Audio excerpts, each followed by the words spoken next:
కథ పేరు మాయాజాల తోట. మంచి మనసు గెలిచింది. ఒక చిన్న అందమైన గ్రామం ఉంది. ఆ గ్రామంలో ఆర్య అనే 8 ఏళ్ల బాలుడు ఉండేవాడు. ఆర్య చాలా మంచివాడు. సహాయం చేయడం అంటే చాలా ఇష్టం. ఆర్యకు విక్రమ్ అనే స్నేహితుడు కూడా ఉండేవాడు. విక్రమ్ కొంచెం అల్లరి అయినా హృదయం చాలా మంచిది. ప్రతిరోజు ఆర్య, విక్రమ్ ఇద్దరూ కలిసి స్కూల్కి వెళ్లేవారు. స్కూల్ అయిపోయిన తర్వాత కలిసి ఆటలు ఆడేవారు.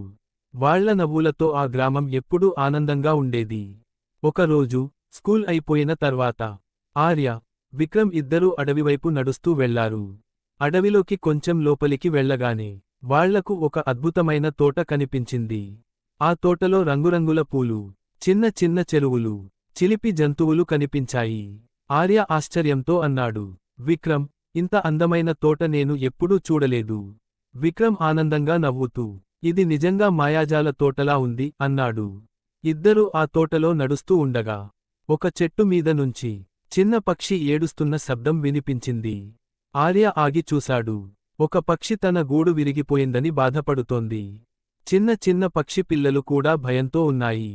ఆర్య వెంటనే అన్నాడు, విక్రమ్, మనం ఈ పక్షికి సహాయం చేద్దాం. విక్రమ్ కూడా అంగీకరించాడు. అవును ఆర్య, మనం కలిసి గూడు మళ్ళీ తయారు చేద్దాం. ఇద్దరూ కలిసి చెట్ల నుంచి ఆకులు తీసుకొచ్చారు. చిన్న కొమ్మలు తెచ్చారు. ఎండిన గడ్డి కూడా సేకరించారు. నెమ్మదిగా, జాగ్రత్తగా ఆ పక్షి గూడు మళ్లీ తయారు చేశారు. చిన్న పక్షి పిల్లలను మళ్లీ గూడు లోపల పెట్టారు. కొంతసేపటికి ఆ పక్షి ఆనందంగా పాట పాడడం మొదలుపెట్టింది. ఆర్య, విక్రమ్ ఇద్దరూ సంతోషంగా నవ్వారు.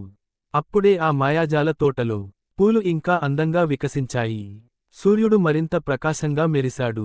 ఆర్య ఆనందంగా అన్నాడు, విక్రమ్, మనం మంచి పని చేశాం కదా. విక్రమ్ నవ్వుతూ చెప్పాడు, అవును ఆర్య, ఇతరులకు సహాయం చేస్తే మన హృదయం కూడా సంతోషంగా ఉంటుంది.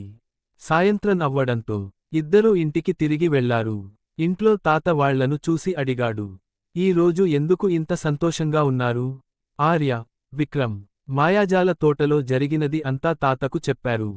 తాత చిరునవ్వుతో అన్నాడు, పిల్లలు, మంచి మనసుతో చేసిన పని ఎప్పుడూ మంచి ఫలితం ఇస్తుంది. ఆ రోజు నుంచి ఆర్య, విక్రమ్ ప్రతిరోజు ఎవరికైనా సహాయం చేయాలని నిర్ణయించుకున్నారు. నీతి: ఇతరులకు సహాయం చేయడం మనకే నిజమైన ఆనందాన్ని ఇస్తుంది.